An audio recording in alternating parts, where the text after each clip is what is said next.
which comes up to about $140 million. Now, I don't understand this, but here's all I go to the damn poker table. Don't go to the blackjack. Go to the slot machine for crying out loud. Even if it's only asking you for $1, don't do it. Stay the hell out of the casino other than your performance. It's another piece of like what Floyd has done with his money after his fight. There is the lawsuit that Floyd is in with Showtime, and I think Al Heyman's a part of the lawsuit, even though he blames Al Heyman in a lot of the lawsuit for stealing his money, where $340 million materializes out of that, or if Floyd just spends more money out of his ass.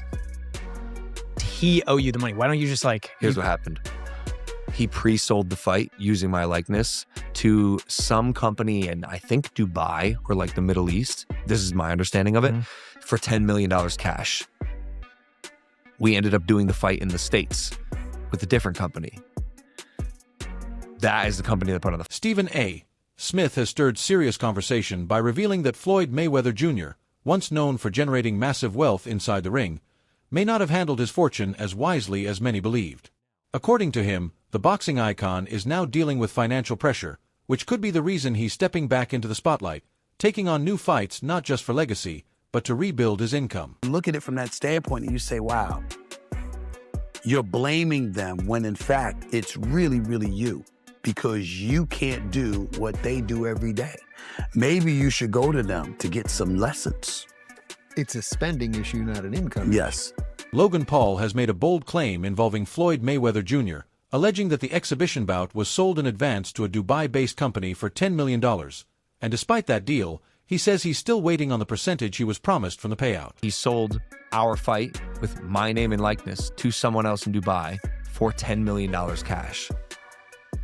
It's our fight, bro. Our deal was 15%. He smoked me. So I got 15% of it. 15% of $10 million is $1.5 million.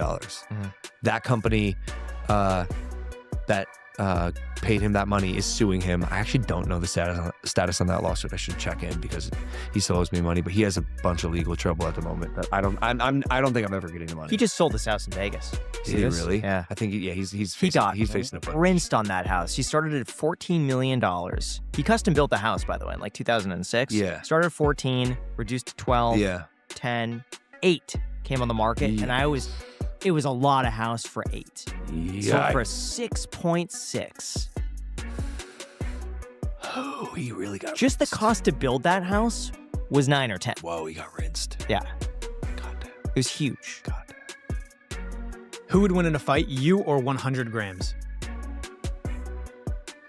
Probably 100 100 to me grams. is a lot. 100 grams. It's a lot of people. Wade Plemon took to X, claiming he had warned everyone that Floyd Mayweather Jr. allegedly owes significant amounts of money to multiple people and may not have the funds to cover it. In a follow-up post, he added that several of Floyd's commercial properties were reportedly foreclosed, citing Business Insider. Meanwhile, Joe Rogan pointed out that despite earning more than any boxer in history, Floyd's fortune didn't last, arguing that excessive luxury spending ultimately led to financial collapse, proving that even massive wealth can disappear without smart financial discipline. Even as much money as he's made in his career, which he's probably made as much, if not more money than any boxer ever. Like, there's all these lawsuits. Like, he hasn't been paying things, and he owes money on this and owes money on that. And it's like, and then he's got to come out of retirement. Yeah, that's tough. Yeah. That's tough. I think it's just the lifestyle that Floyd lives. Yes. I think he can't fathom to just live a modest lifestyle. It's like he gotta be lavish. Right. He's got to have those videos where he shows you all the watches, where he opens the case up, you know. All the money. He got to show that he got $1 million in his backpack. And, you know, he got the latest watch and the latest car, and look what I just bought. And when you get into latest watches and latest cars, you get into that like, boy, that money goes quick. Yeah. Bugattis are like $3 million. There's watches that are $3-5 million. That's Wade Plemons has brought forward another striking claim about Floyd Mayweather Jr., suggesting the boxing legend had to sell off his private jet to deal with ongoing legal expenses. According to him, this situation points to larger financial pressure, with Floyd allegedly owing money to several parties and facing serious challenges in keeping up with those heavy financial responsibilities. Flipped a house in Florida from 18 to 20 mil, and he's got a place in LA that's like $25 million he's trying to sell now for like 48, which it's funny how now all of a sudden Floyd's trying to sell all of his assets. What does that tell you? He just sold his private plane as well, which I don't know what that went for. But again, he's offloading assets because he's massively in debt and owes people a lot of money. And he's trying to finance something, whether it's legal fees, whether it's other mortgages, whatever. But yeah, getting a net negative of $4 million on the house you built and then put on the market is probably the worst real estate investment you can make. Outside of maybe a strip club that no one goes to except you. DJ Vlad claims that a well-known jeweler privately revealed that Floyd Mayweather Jr. is facing serious financial trouble. He points to Floyd's over-the-top lifestyle and constant high-end spending as the main reasons behind the situation, suggesting that years of luxury may have finally caught up with him. Who everyone else gets their stuff from. And he told me, I'm not going to say who it is, he's like, Mayweather's broke. I said, no. He's like, no, really, Mayweather's broke. Now, I don't know if it's true. Right. This is what this guy told me. I'm like, how could he be broke? He's like, yo, he spends like crazy. Yeah. Spends like crazy. I mean, it only could go but so long. I mean, and you're not fighting. Yeah. Because I don't see Mayweather even doing any goofy shit like that. But you would think that your investments would continue to grow. Right. As long as you keep your spending under wraps. Like right now, like I could retire right now. This could be my last interview ever. Right. And with my investments, I invested into a lot of great companies like Google and Amazon and Tesla over the years, and those companies have all grown and continue to grow, right? And I could actually borrow money against my stock portfolio without even selling my. Sean Porter shared his take, suggesting that stepping into the ring again might actually be a smart move for Floyd Mayweather Jr. He believes Floyd has the skills to handle the fight and could turn it into a profitable opportunity if he chooses to take it. You don't want to do what we've seen Mike Tyson do against Jake Paul. You don't want to get in that ring and you haven't driven that car in so long that the engine runs hot, So both these guys, I think they're more than anything, they're trying to show us how serious they are about doing it again against one another. So, Sean, how shocked were you when you found out that Floyd was coming back? Last time he fights is in 2017 against Conor McGregor. The guy has not fought, I said more than a decade, almost a decade, I should have said, in almost a decade. Even when you're Floyd Mayweather, that's got to be a hard thing to do, and especially when you're 49 years old. So there's some really good pros about it. He's done some exhibitions. He's shown that he still has the abilities that he's had. They're clearly not what they used to be, but they're still there. And then beyond that, the fact that he lives a good, clean. Wade Plemons recently highlighted more of Floyd Mayweather Jr.'s financial woes, revealing that he reportedly lost $8 million on a Las Vegas property, according to confirmations. Business Insider reports that Floyd has taken out $54 million in loans at 9% interest that remain unpaid. Another one of his homes has been foreclosed, and he is believed to have sold his private jet, all while maintaining a reputation as a high-stakes gambler. Joe Rogan explains that Floyd's money troubles are largely due to his lavish lifestyle. By splurging on luxury cars, watches, and other extravagant items, he mishandled even the vast fortune he earned. Despite making more money than almost any fighter in history, these reckless expenditures left him unable to pay off debts. Nuts. Crazy. I remember Iran Barkley was talking about that. Iran Barkley, when he was in his prime, was hanging out with all these professional athletes, and everybody was getting diamond-crusted chains and this and that, and he was keeping up with these people. Like, you got to keep up with the Joneses. And he just found himself, draining all of his money. He was talking about it like that was the biggest detriment to him being able to save any money. They trying to keep up. Yeah. Which I thought was funny when I was listening to this conversation with Chad Ochocinco. And he was talking about it. He was like, his jewelry fake. Yeah, he was wearing fake jewelry. But who would know? What's that? Who would know? No one know. Exactly. It's fake like when jewelry, they look at him, like flying economy. He was sleeping at the stadium, so he didn't have to pay for an apartment. So smart. Yeah. So clever. Facing potential bankruptcy and owing large sums to multiple parties, Floyd's situation illustrates that immense wealth cannot endure without careful management. His story serves as a stark warning about financial responsibility, even for the highest earners. Assume that Mayweather was in a similar spot because he made so much cash, and if you invested even in common stocks, you should do pretty well. But I mean, listen, Mayweather never flies commercial. He's only flying private. So he doesn't own his own plane? I don't think so. I've never seen a Mayweather plane, like a Drake plane. I've never seen that. Not to say that he doesn't. I don't know Mayweather like that. I've never even met him. So I don't know. I mean, you have a lot of properties. You have a lot of money you're constantly spending. Right. I don't know. Remember at one point he said he was buying like the jewelry district building. Yeah, and they said that wasn't true. Was I don't know, man. I don't know this man's finance, but this guy told me that Mayweather is in financial problems. See, here's the shitty part about actually losing your money when you're on that level and you're, kind of like flossing and showing off. Nobody gives a shit. Like there are people actually praying for you to be broke. DJ Vlad expressed surprise at Floyd Mayweather Jr.'s financial troubles, especially given the enormous sums he earned. He suggests that even modest investments, like common stocks, could have helped Floyd build lasting wealth. Vlad points out that while Floyd avoids commercial flights, relying only on private travel, he doesn't actually own his own plane, unlike Drake, who does.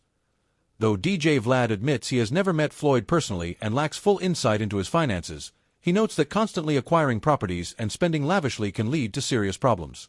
At one point, Floyd reportedly purchased a building in the jewelry district.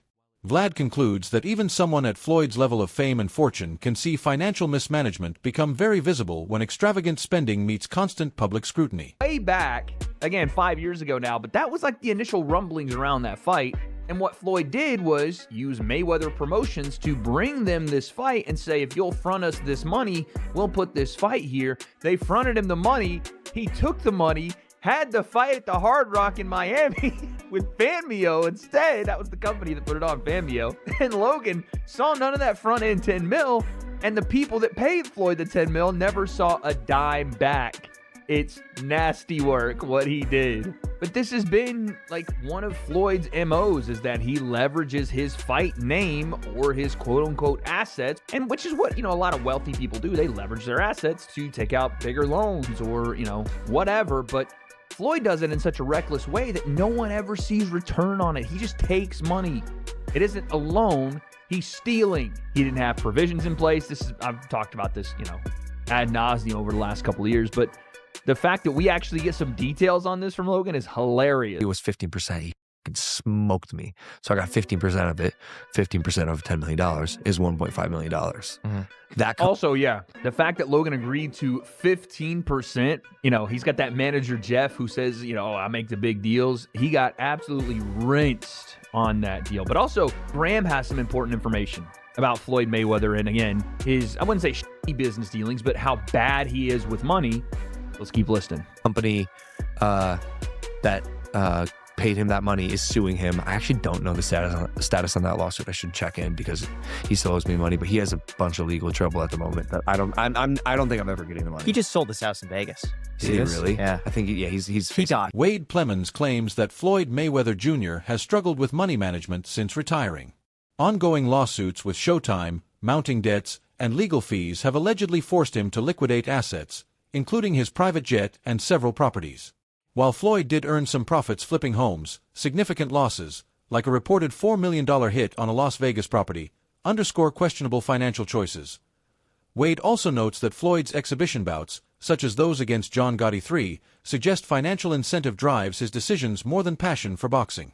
Overall, mismanagement, extravagant spending, and efforts to cover debts paint a picture of a fighter struggling to preserve the wealth he once amassed. Actually, given the fact that I think Floyd Mayweather made close to $1 billion in his career, I mean, his career earnings are absolutely insane. His activities since then almost feel kind of demeaning to his legacy, I suppose you could say. Well, I can tell you that I did a little digging, and actually there are a number of lawsuits that are currently active against Floyd Mayweather Jr.'s name, and they're worth a significant amount of money. From controversies around endorsing certain cryptocurrencies, to millions of dollars worth of unpaid luxury items, and even allegations of unpaid luxury apartment rent. These are all alleged, and these are all the cases that currently exist against him.